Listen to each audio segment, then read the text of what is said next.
তো আজকে আমরা পড়ব মায়োসিস সেল ডিভিশন নিয়ে। কী নিয়ে? মায়োসিস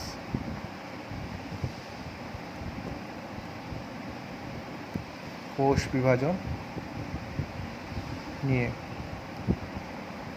ঠিক আছে, তো মায়োসিস কোষ বিভাজনটা আমরা জানি যে জনন কোষে হয় এবং এর ফলে কি হয়, ক্রোমোজোম সংখ্যাটা হ্রাস হয় প্রথমে, পরে একবার বিভাজন হয় ক্রোমোজোম সংখ্যাটা হ্রাস হয়, তারপরে বার বিভাজনে ক্রোমোজোম সংখ্যাটা সেম থাকে এবং এর ফলে দেখা যায় যে ডিপ্লয়েড জনন কোষ থেকে 4টি হ্যাপ্লয়েড অপত্যজীব সৃষ্টি হয়। তো মিওসিস কোষ বিভাজনটায় আমরা জানি তাহলে দুবার বিভাজন হয়। কবার বিভাজন হয়? দুবার বিভাজন হয়। প্রথমটাকে বলা হয় প্রথম মায়োটিক বিভাজন, প্রথম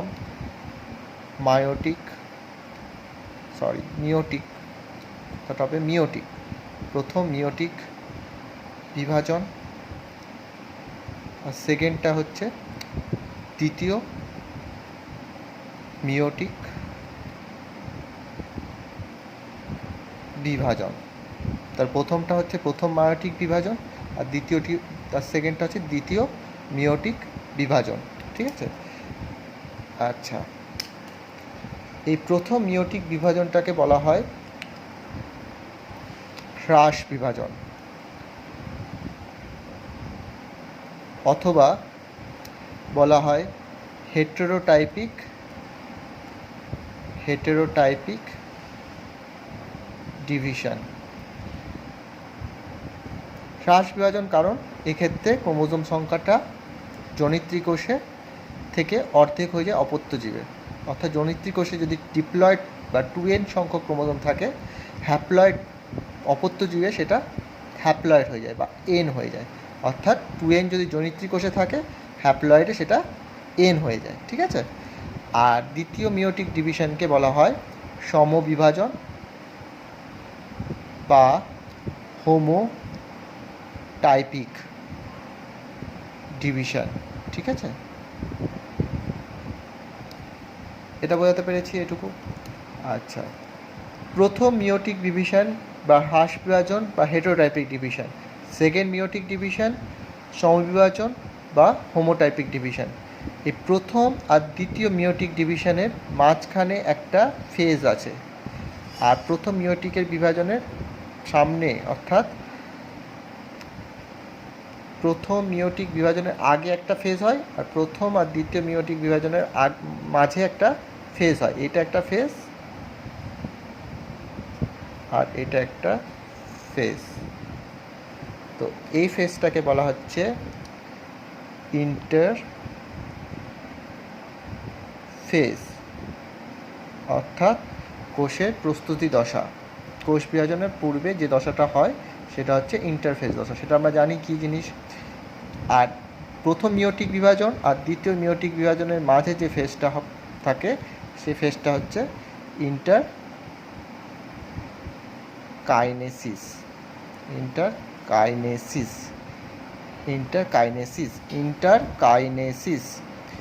এই ইন্টারকাইনেসিসে কী হয়?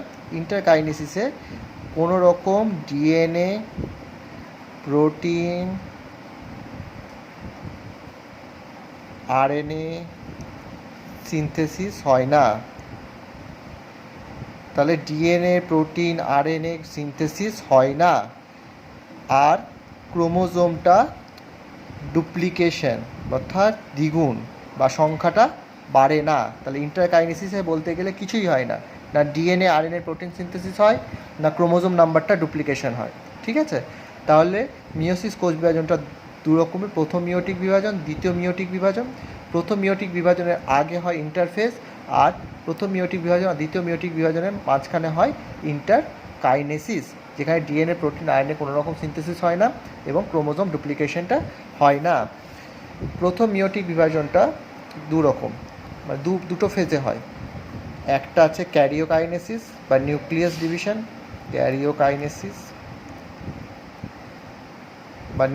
ডিভিশন, আর সেকেন্ড হচ্ছে ক্যারিওকাইনেসিস, যেটাকে আমরা বলবো 1, আর সাইটোকাইনেসিস 1। ঠিক আছে, আর দ্বিতীয় মিওটিক বিভাজনটাও দুরকম। কী ক্যারিওকাইনেসিস 2, মানে দুটো ফেজে হয়। ক্যারিওকাইনেসিস 2, ক্যারিওকাইনেসিস 2, আরেকটা হচ্ছে সাইটোকাইনেসিস 2। ঠিক আছে, এই ক্যারিওকাইনেসিস 1 যেটা, সেটা হচ্ছে নিউক্লিয়াস ডিভিশন। তাহলে নিউক্লিয়াস ডিভিশন হতে গেলে এদের ফেজ হচ্ছে 4টে phase. Prophase 1, prophase 1, metaphase 1,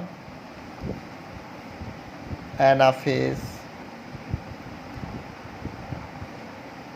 1, fourth হচ্ছে টেলোফেজ 1। প্রফেজ 1টা আরও কয়েকটা ফেজে ভাগ করা যায়, মানে প্রফেজ 1টা কয়েকটা ফেজের নিয়ে গঠিত। ঠিক আছে, যেমন হচ্ছে লেপটোটিন, সেকেন্ড হচ্ছে জাইগোটিন, থার্ড হচ্ছে প্যাকাইটিন,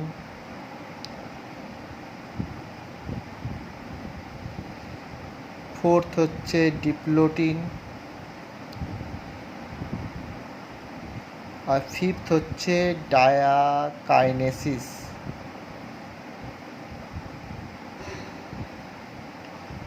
ঠিক আছে, আর ক্যারিওকাইনেসিস 2টা ওই আগের মতনই 4টে ফেজে ভাগ করা যায়। একটা হচ্ছে প্রফেজ 2, 2 নম্বর শর্টকাটে লিখছি জায়গা নেই বলে। সেকেন্ড হচ্ছে মেটাফেজ 2, থার্ড হচ্ছে অ্যানাফেজ 2, ফোর্থ হচ্ছে টেলোফেজ 2। ঠিক আছে, প্রফেজ 2 এর কোনো ভাগ নেই। বুঝতে পেরেছি? আচ্ছা, তাহলে আমরা মিওসিস বিভাজনটা যদি দেখি, তাহলে প্রথম মিওসিস বিভাজনটা দুভাগে হয়, মানে যেহেতু দুবার বিভাজন হয়, প্রথম বিভাজনটাকে বলে প্রথম মিওটিক বিভাজন, দ্বিতীয়টা হচ্ছে দ্বিতীয় মিওটিক বিভাজন। প্রথম মিওটিক বিভাজনে যেটা হয়, ফার্স্টে ক্যারিওকাইনেসিস হয়, তারপর সাইটোকাইনেসিস 1 হয়। দ্বিতীয় মিওটিক বিভাজনে প্রথমে ক্যারিওকাইনেসিস 2 হয়, সেকেন্ডে সাইটোকাইনেসিস 2 হয়। ঠিক আছে, এবার ক্যারিওকাইনেসিস 1 এর আন্ডারে প্রফেজ 1, মেটাফেজ 1, অ্যানাফেজ 1, টেলোফেজ 1। এই প্রফেজ 1 এর আন্ডারে 4টে phase: leptotene, zygotene, pachytene, diplotene, diakinesis. আর ক্যারিওকাইনেসিস 2 এর আন্ডারে prophase 2, metaphase 2, anaphase 2, telophase 2, cytokinesis 2। ঠিক আছে, সাইটোকাইনেসিস 2টা হয়ে গেল। তো এই ক্ষেত্রে আমরা দেখতে পাচ্ছি যে এটা হচ্ছে সেকেন্ড মিওটিক বিভাজনটা হচ্ছে সমবিভাজন। আমরা জানি সমবিভাজন মানে কি। সমবিভাজন কোনটাকে বলা হয়? মাইটোসিসকে বলা হয়, কারণ মাইটোসিসে ক্রোমোজোম সংখ্যাটা সেম থাকে। তাহলে দ্বিতীয় মিওটিক বিভাজনের যেটা আছে এইটুকুটা, এটা বলতে গেলে আমরা বলতে পারি না এটা মাইটোসিস ডিভিশন। তাহলে দ্বিতীয় মিওটিক ডিভিশনটা হচ্ছে আসলে মাইটোসিস ডিভিশন। তাহলে আমরা যদি দ্বিতীয় মিওসিস ডিভিশন সম্বন্ধে আমাদের বলতে হয়, তাহলে যেটা আমরা মাইটোসিসে পড়েছি সেটা বললেই হবে। অর্থাৎ মাইটোসিস সেল ডিভিশন আর দ্বিতীয় meiotic cell division, mitosis cell division আর দ্বিতীয় মিওটিক ডিভিশন দুটো সেম। শুধু আমাদের এবার পড়তে হবে প্রথম মিওটিক ডিভিশনটা। প্রথম মিওটিক ডিভিশনটা আলাদা, কারণ এক্ষেত্রে হ্রাস বিভাজন হচ্ছে। জিনিসটা কীরকম হয় হ্রাস বিভাজনের ক্ষেত্রে, তার আগে বলে দিই যে দুটো কথা। যদি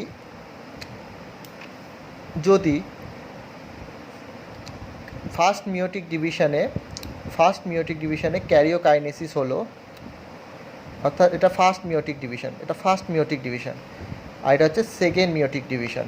এটা ফার্স্ট মিওটিক ডিভিশন এমডি, আর এটা হচ্ছে সেকেন্ড এমডি মানে মিওটিক ডিভিশন। তো ক্যারিওকাইনেসিস হলো ক্যারিওকাইনেসিস 1। ঠিক আছে, তারপর দেখা গেল সাইটোকাইনেসিস 1 হলো, সাইটোকাইনেসিস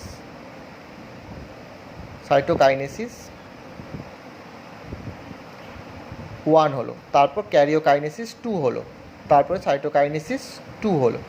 ঠিক আছে, যদি এরকমভাবে চলে, মানে ক্যারিওকাইনেসিস 1 এর পর দেখা গেল সাইটোকাইনেসিস 1 হলো, তাহলে এই ধরনের বিভাজনকে বলা হয়, এই ধরনের যে বিভাজনটা হয়, অর্থাৎ ক্যারিওকাইনেসিস 1 এর পর যদি সাইটোকাইনেসিস 1 হয়, অর্থাৎ দুটো মিওটিক ডিভিশনের মাঝে অর্থাৎ আরও ভালো করে বলতে পারি যে দুটো মিওটিক ডিভিশনের মাঝে দুটো মিওটিক ডিভিশনের মাঝে যদি সাইটোকাইনেসিসটা হয় তবে সেই ধরনের বিভাজনকে বলা হয়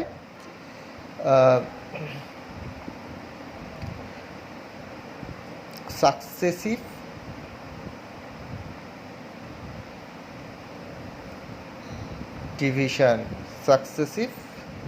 ডিভিশন। কিন্তু যদি দেখা যায় ক্যারিওকাইনেসিস 1 তারপরে ক্যারিওকাইনেসিস 2 শুরু হয়ে গেল, অর্থাৎ মাঝে কোনো সাইটোকাইনেসিস নেই, মাঝে কোনো সাইটোকাইনেসিস হচ্ছে না, তাহলে সেই ডিভিশনকে বলা হয় সাইমালটেনিয়াস ডিভিশন।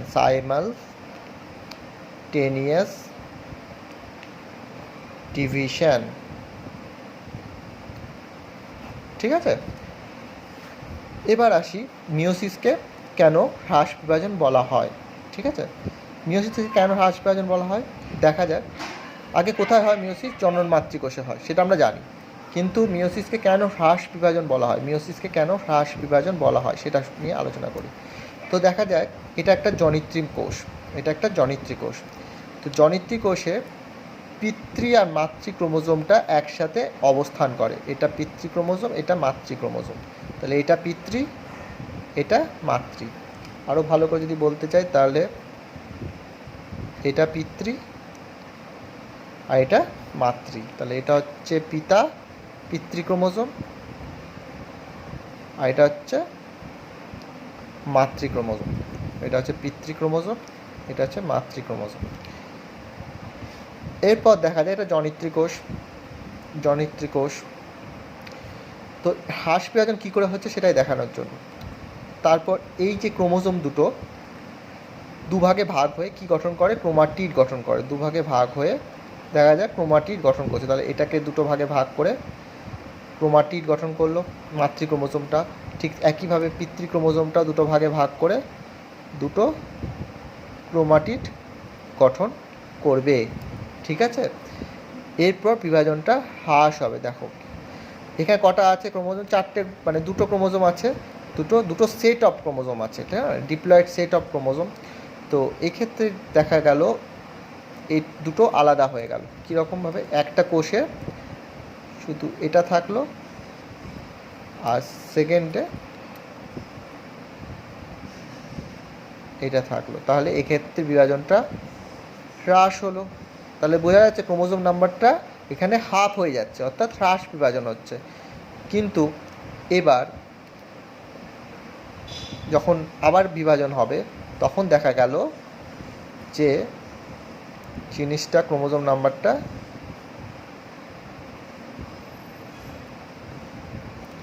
সেম থাকছে, অর্থাৎ ক্রোমোজোমটা সেম থাকছে। তো এটাকে বলা হচ্ছে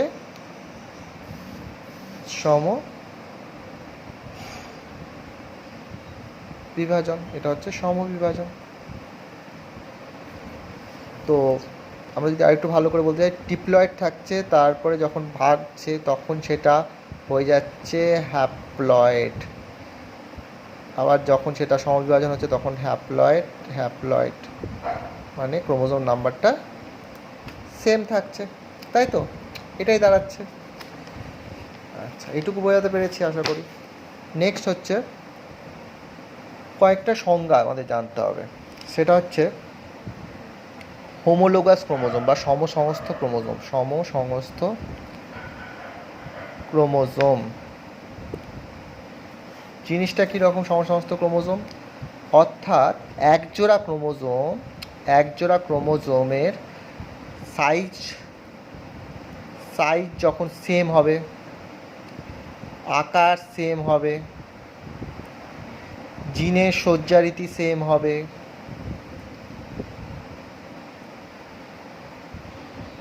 সেন্ট্রোমিয়ার পজিশনটা সেম হবে। সেন্ট্রোমিয়ার পজিশন অর্থাৎ অবস্থান যখন সেম হবে, সেম সাইজ আর আকার, জিনের সজ্জারীতি যখন সেম, সেন্ট্রোমিয়ার পজিশন যখন সেম, অর্থাৎ দুটো ক্রোমোজোমের যখন সেম সাইজ অ্যান্ড আকার, জিনের সজ্জারীতি যখন সেম হবে, সেন্ট্রোমিয়ার পজিশনটা যখন সেম হবে, তখন সেই একজোড়া ক্রোমোজোমকে বলা হয় হোমোলোগাস ক্রোমোজোম বা সমসমস্ত ক্রোমোজোম। সমসমস্ত ক্রোমোজোমকে বলা হয় হোমোলোগাস ক্রোমোজোম। তো এই হোমোলোগাস ক্রোমোজোমের ক্ষেত্রে জিনিসটা আমরা জানলাম কীরকম কী হয় ক্রোমোজোম দুটো। এবার আমরা জানবো যে মিওসিস যখন শুরু হয়, এই যে মিওসিস যখন শুরু হচ্ছে, তখন পিতৃ ও মাতৃ ক্রোমোজোমটা একসাথে অবস্থান করে। পিতৃ ক্রোমোজোম আর মাতৃ ক্রোমোজোম দুটো একসাথে অবস্থান করে, তখন এই দুটো ক্রোমোজোমকে একসাথে হোমোলোগাস ক্রোমোজোম বলে। ঠিক আছে, এই দুটো ক্রোমোজোমকে একসাথে হোমোলোগাস ক্রোমোজোম বলে। ঠিক আছে, তো এক্ষেত্রে আমার আরও কয়েকটা টার্ম জানতে হবে। যখন এক জোড়া হোমোলোগাস ক্রোমোজোম অবস্থান করে পাশাপাশি, তখন অর্থাৎ মিওসিসের সময়ে হোমোলোগাস ক্রোমোজোম দুটো একসাথে অবস্থান করে, পিতৃ ও মাতৃ ক্রোমোজোমটা একসাথে অবস্থান করছে।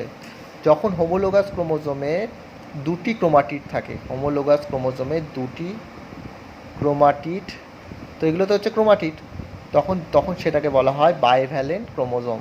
যখন হোমোলোগাস ক্রোমোজোমের দুটি ক্রোমাটিড একসাথে অবস্থান করে বা দুটি ক্রোমাটিড থাকে, তখন সেই অবস্থাটাকে বাইভ্যালেন্ট ক্রোমোজোম বলা হয়, বাইভ্যালেন্ট ক্রোমোজোম বলা হয়।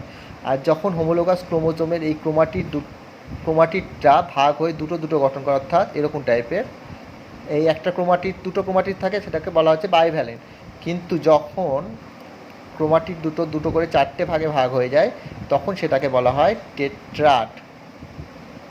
টেট্রাট। সহজ কথা বলতে গেলে দুটি ক্রোমাটিড থাকলে বাইভ্যালেন্ট, 4টি ক্রোমাটিড থাকলে টেট্রাট। ঠিক আছে, তাহলে বাইভ্যালেন্ট ক্রোমোজোম আর টেট্রাট ক্রোমোজোম সম্পর্কে আইডিয়া হলো। এবার আসি সিস্টার আর নন সিস্টার ক্রোমাটিড। সিস্টার আর non sister chromatid. Sister chromatid আর নন সিস্টার ক্রোমাটিড বলতে গেলে আর কিছুই না, দেখা যাক এরকম টাইপের দুটো হোমোলোগাস ক্রোমোজোম আছে, এগুলো ফর্ম আছে টেট্রাট ফর্মে আছে, 4টে করে যেহেতু ক্রোমাটিড আছে সেহেতু এগুলো টেট্রাট ফর্মে আছে। ঠিক আছে, তো এগুলো হচ্ছে দুটো হোমোলোগাস ক্রোমোজোম যেটা টেট্রাট ফর্মে রয়েছে। এক্ষেত্রে দেখা যায় যে সমসমস্ত ক্রোমোজোমের একটা ক্রোমাটিড হয়, এই ক্রোমাটিডটা সমসমস্ত ক্রোমোজোমে এই ক্রোমাটিড এবং অন্য মানে একই সমসমস্ত ক্রোমোজোমে অন্য ক্রোমাটিডকে, অর্থাৎ এই দুটো ক্রোমাটিড যেহেতু দুটো আলাদা আলাদা ক্রোমোজোম হয়ে যাচ্ছে, তবে সেই দুটো ক্রোমোজোমের দুটো ক্রোমাটিডকে বলা হয় নন সিস্টার ক্রোমাটিড। কিন্তু যখন একই সমস্ত ক্রোমোজোমের একই ক্রোমাটিড থাকবে, অর্থাৎ এই দুটোকে বলা হচ্ছে সিস্টার ক্রোমাটিড। অর্থাৎ দুটো হোমোলোগাস ক্রোমোজোমের যখন একটি ক্রোমোজোমেরই দুটো ক্রোমাটিড থাকে, তখন সেটাকে বলা হচ্ছে সিস্টার ক্রোমাটিড। আর যখন একজোড়া হোমোলোগাস ক্রোমোজোমের একটি ক্রোমাটিড একটি হোমোলোগাস ক্রোমাটিড অন্যের হোমোলোগাস ক্রোমাটিড দুটোকে কি বলা হচ্ছে নন সিস্টার ক্রোমাটিড। ঠিক আছে, এবার আমাদের জানতে হবে ক্রসিং ওভারটা কি। ক্রসিং ওভার কি?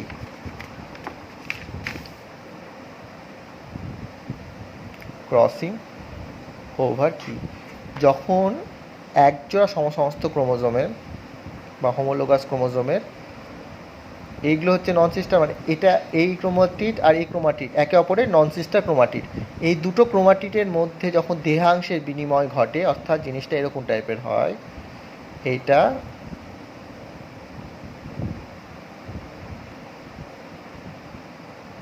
ঠিক আছে,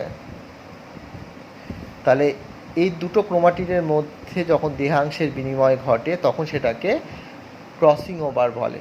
দেহাংশের বিনিময় ঘটাটাকে ক্রসিং ওভার বলে।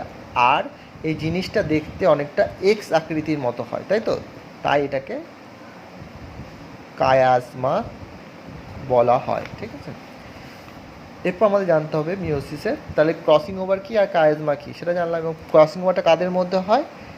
হোমোলোগাস ক্রোমোজোমের দুটি নন সিস্টার ক্রোমাটিডের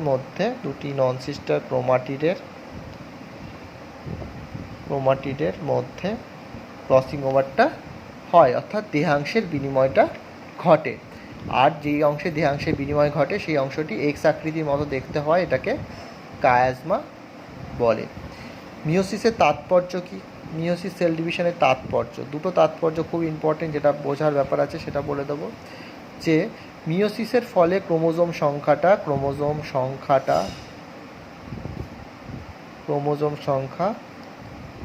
ধ্রুবক থাকে। কীরকম? দেখা যাক ক্রোমোজোম সংখ্যাটা ধ্রুবক থাকে, মানে ধরা যাক ডিপ্লয়েড দিয়ে শুরু হলো কোনো একটা সেল ডিভিশন, এখানে গিয়ে সে হাফ হয়ে যায়। হাফ হয়ে যাওয়ার ফলে তারপরে যেটা হয়, 4টে হ্যাপ্লয়েড জীব সৃষ্টি হয়। এটাই তো মিওসিস সেল ডিভিশন। এবার এই 4টে হ্যাপ্লয়েড জীব একসাথে মিলিত হয়ে দেখা যাক ডিপ্লয়েড জাইগোট তৈরি করে। আর এই ডিপ্লয়েড জাইগোট, এটা ধরা যাক ডিপ্লয়েড জাইগোট তৈরি করে, আর ডিপ্লয়েড জাইগোট থেকে ডিপ্লয়েড জীব তো সৃষ্টি হয়। এবার ডিপ্লয়েড জীবটা, এটা ধরা যাক ডিপ্লয়েড জীব, এটা হয়ে গেল ডিপ্লয়েড জীব। এই ডিপ্লয়েড জীবটা আবার মিওসিস সেল ডিভিশন হয়ে আবার হ্রাস বিভাজন করে, দিয়ে হ্যাপ্লয়েড আবার 4টে, এবার চলতে থাকে। কিন্তু দেখা যাচ্ছে শেষ অবধি এখানে ক্রোমোজোম নাম্বারটা যেটা আছে জনিত্রী কোষও ক্রোমোজোম নাম্বারটা সেম থাকে, অর্থাৎ ক্রোমোজোম সংখ্যাটা ধ্রুবক থাকে। কিন্তু যদি এরকম না হতো, যদি ধ্রুবক না থাকতো, মানে যদি এখানে সেল ডিভিশনটা মিওসিস সেল ডিভিশনেই তো হাফ হচ্ছে, অন্য কোনো সেল ডিভিশনে তো জিনিসটা হাফ হয় না, ক্রোমোজোম নাম্বারটা তো হাফ হয় না, শুধুমাত্র মিওসিস কোষ বিভাজনের ক্ষেত্রে ক্রোমোজোমটা হাফ হয়ে যায় জনিত্রী কোষের থেকে। তো যদি না হাফ হতো তাহলে জিনিসটা কীরকম হতো? তাহলে দেখা যাক, যদি মানে মিওসিস সেল ডিভিশন না হতো তাহলে কী হতো ক্রোমোজোম নাম্বারটা? তাহলে এটা ধরা যাক সেম আছে, 2n 2n সেম হলো। আবার দেখা গেল সেম ডিভিশন হতে থাকবে, 2n 2n। তাহলে এই দুটো মিলিয়ে কী সৃষ্টি করবে? জীবটা 4n টেট্রাপ্লয়েড জীব। তাহলে এখানে কী হলো? সংখ্যাটা দ্বিগুণ হয়ে গেল, অর্থাৎ 2n থেকে ক্রোমোজোম নাম্বারটা দ্বিগুণ হয়ে গেল। এবার দেখা যাক 4n দিয়ে শুরু হলো, তাহলে আবার দেখা যাক 4n 4n,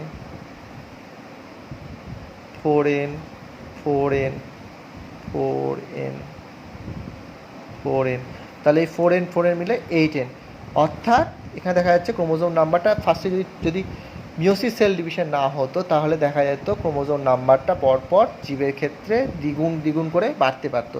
তাই 2n থাকলে 4n হয়ে যেত, 4n থাকলে 8n জীব সৃষ্টি হতো, 8n জীব হলে 16n, 16n হলে 32n, এভাবে ক্রোমোজোম সংখ্যাটা বাড়তে থাকতো, অর্থাৎ ডবল করে বাড়তে থাকতো যদি মিওসিস সেল ডিভিশন না হতো। এভাবে বোঝাতে পেরেছি। এরপর হচ্ছে ক্রোমোজোম সংখ্যা যেহেতু ধ্রুবক থাকছে, ঠিক আছে, এটা আমরা বুঝতে পেরেছি।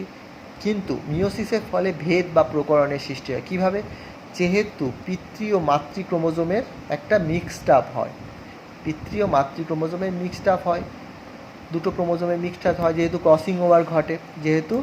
ক্রসিং ওভার ঘটে, অর্থাৎ এখানে একটা ক্রোমোজোম আর এই ক্রোমোজোমের মধ্যে যখন ক্রসিং ওভারটা হচ্ছে তখন নতুন, মানে যেটা বাবা মার বৈশিষ্ট্য ছিল সেটার থেকে পুত্রের বৈশিষ্ট্যটা সেটার থেকে একটু কম মানে আলাদা হচ্ছে, তার ফলে নতুন একটা প্রকরণ দেখা যাচ্ছে, নতুন বৈশিষ্ট্যের সঞ্চালন হচ্ছে। তার ফলে কী হচ্ছে, পিতার থেকে বা মাতার থেকে একটু উন্নততর বা অন্য বৈশিষ্ট্যের সমাহার দেখা যাচ্ছে পুত্রের মধ্যে। তার ফলে কি সৃষ্টি হয়? ভেদ বা প্রকরণের সৃষ্টি হয়।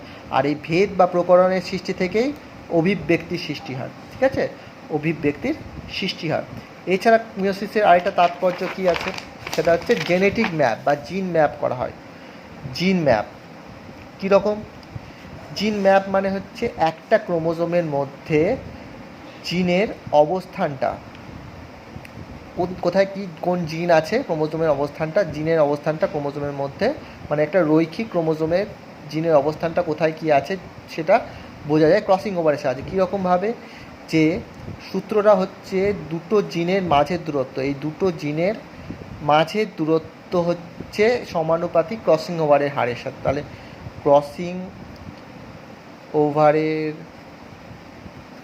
হার সমানুপাতিক হচ্ছে দুটো জিনের মাঝের দূরত্ব। ক্রসিং ওভারের হার বাড়লে দুটো জিনের মাঝের দূরত্বটা বাড়বে, ক্রসিং ওভারের হার যদি কম হয় তাহলে দুটো জিনের মাঝের দূরত্বটা কম হবে। এর দ্বারাই জেনেটিক ম্যাপ, এটা এই সূত্রকে মাথায় রেখে জিন ম্যাপ বা জেনেটিক ম্যাপ করা হয়। তো আমরা মিওসিস পার্ট 1-এ এটুকুই জানবো ফার্স্ট দিন, কারণ তারপরে দিন মিওসিস পার্ট 2টা করবো, যাতে কনফিউশন বা গণ্ডগোল না হয়, আমাদের সমস্ত কনসেপ্টটা ক্লিয়ার থাকে, ঠিক আছে। তাহলে মিওসিস ওয়ানে first meiotic division, second meiotic division. First meiotic ডিভিশনের আগে ইন্টারফেস হয়, দুটো মিওটিক ডিভিশনের মাঝখানে হয় ইন্টারকাইনেসিস, যেখানে ডিএনএ আরএনএ প্রোটিন কোনো রকম সিনথেসিস হয় না। ফার্স্ট মিওটিক ডিভিশনটা ক্যারিওকাইনেসিস 1, সাইটোকাইনেসিস 1। তৃতীয় মিওটিক ডিভিশনটা যেটাকে বলে হোমোটাইপিক ডিভিশন, আর ফার্স্ট মিওটিক ডিভিশনটাকে হেটেরোটাইপিক ডিভিশন বলে। ক্যারিওকাইনেসিস 1 এর আন্ডারে প্রোফেজ 1, মেটাফেজ 1, অ্যানাফেজ 1, টেলোফেজ 1। সে প্রোফেজ 1কে পাঁচটা ভাগে ভাগ করা যায়: leptotene, zygotene, pachytene, diplotene, diakinesis. আর আমাদের দ্বিতীয় মিওটিক ডিভিশনটা same as mitosis cell division, অর্থাৎ মাইটোসিস সেল ডিভিশনে যে ঘটনাগুলো হয় সেকেন্ড মিওটিক ডিভিশনও সেম ঘটনাটাই ঘটবে। আচ্ছা, ফার্স্ট মিওটিক ডিভিশন আর সেকেন্ড মিওটিক ডিভিশনের মাঝে যদি সাইটোকাইনেসিসটা হয় তবে সেই ধরনের ডিভিশনটাকে বলে সাকসেসিভ ডিভিশন। আর যদি ক্যারিওকাইনেসিস 1 আর ক্যারিওকাইনেসিস 2 এর মাঝে কোনো সাইটোকাইনেসিস যদি না হয় তাহলে সেটা হয়ে যায় সাইমালটেনিয়াস ডিভিশন। হ্রাস বিভাজন কীরকমভাবে হয় সেটা আমরা বুঝে গেছি। এক্ষেত্রে যেটা হয়, ডিপ্লয়েড থেকে ফার্স্টে হ্রাস হয়, হ্যাপ্লয়েড হয়ে যায়, তারপর সেটা সেম থাকে, তারপর সেম ডিভিশনটা হয়। এটা জনিত্রী কোষের দুটো পিতৃমাতৃ ক্রোমোজোম নিয়ে আমরা বলে দিলাম ব্যাপারটা। ফার্স্টে ক্রোমোজোমটা থাকছে, তারপর সেটা ক্রোমাটিডে ভাগ হয়ে টেট্রাড ফর্ম করছে, দিয়ে যেভাবে হোক সেভাবে করছে সমবিভাজনটা। সমস্ত ক্রোমোজোম কী বললাম, সমস্ত ক্রোমোজোমের সাইজ সেম হতে হবে, দুটো ক্রোমোজোমের সাইজ সেম, আকার সেম, জিনের সজ্জারীতি সেম, আর সেন্ট্রোমিয়ার পজিশনটা সেম হবে। এবার একই ক্রোমোজোমে দুটো ক্রোমাটিড থাকলে সেটাকে বাইভ্যালেন্ট ক্রোমোজোম বলা হচ্ছে, মানে সমস্ত ক্রোমোজোমে দুটো ক্রোমাটিড থাকলে সেটাকে বাইভ্যালেন্ট ক্রোমোজোম বলা হচ্ছে। যদি 4টি ক্রোমাটিড থাকে সেটাকে টেট্রাড বলা হচ্ছে। সিস্টার ক্রোমাটিড কি সমস্ত ক্রোমোজোমের একজোড়া সমস্ত ক্রোমোজোমের একটি ক্রোমাটিড এবং অন্য জোড়া মানে কি বলবো, ভালো করে যদি বলতে চাই যে একজোড়া সমস্ত ক্রোমোজোমের একটি ক্রোমাটিড এবং অন্য ক্রোমোজোমের অন্য ক্রোমাটিডটাকে নন সিস্টার, একে অপরের নন সিস্টার ক্রোমাটিড বলে। আর সমস্ত ক্রোমোজোমের নিজেদের মানে একটি ক্রোমোজোমের দুটি ক্রোমাটিডকে বলা হচ্ছে সিস্টার ক্রোমাটিড। বুঝতে পেরেছি? তাহলে এটা হচ্ছে সিস্টার ক্রোমাটিড দুটো, আর এটা হচ্ছে নন সিস্টার ক্রোমাটিড। ক্রসিং ওভারের তাৎপর্য কী আছে? ক্রসিং ওভার কী বলেছি, সমস্ত ক্রোমোজোমের দুটো নন সিস্টার ক্রোমাটিড দ্বয়ের মধ্যে যদি দেহাংশের বিনিময় ঘটে সেটাকে ক্রসিং ওভার বলে, এবং ক্রসিং ওভার স্থানটা এক্স আকৃতির মতো দেখায় বলে এটাকে কায়াজমা বলে। তাৎপর্য কী বলেছি, মায়োসিসের যে ক্রোমোজোম সংখ্যাটা ধ্রুবক থাকে, কী করে ধ্রুবক থাকে এটা বলেছি যে মিওসিস সেল ডিভিশন যদি না হতো তাহলে কী হতো, ক্রোমোজোম নাম্বারটা দ্বিগুণ হারে বাড়তে থাকতো।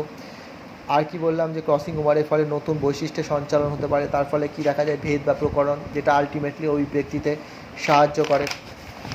ফোর্থ কি বলেছি, জিন ম্যাপ কী করে যে ফর্মুলাটা হচ্ছে ক্রসিং ওভারের হার হচ্ছে দুটি জিনের মধ্যে দূরত্ব, তার এই সূত্রকে মাথায় রেখে করা হয় জিন ম্যাপ বা জেনেটিক ম্যাপ। ঠিক আছে, এরপরে আমরা ডিটেল ফার্স্ট মিওটিক ডিভিশন মানে ক্যারিওকাইনেসিস 1 আর সাইটোকাইনেসিস 1 সম্পর্কে আলোচনা করব।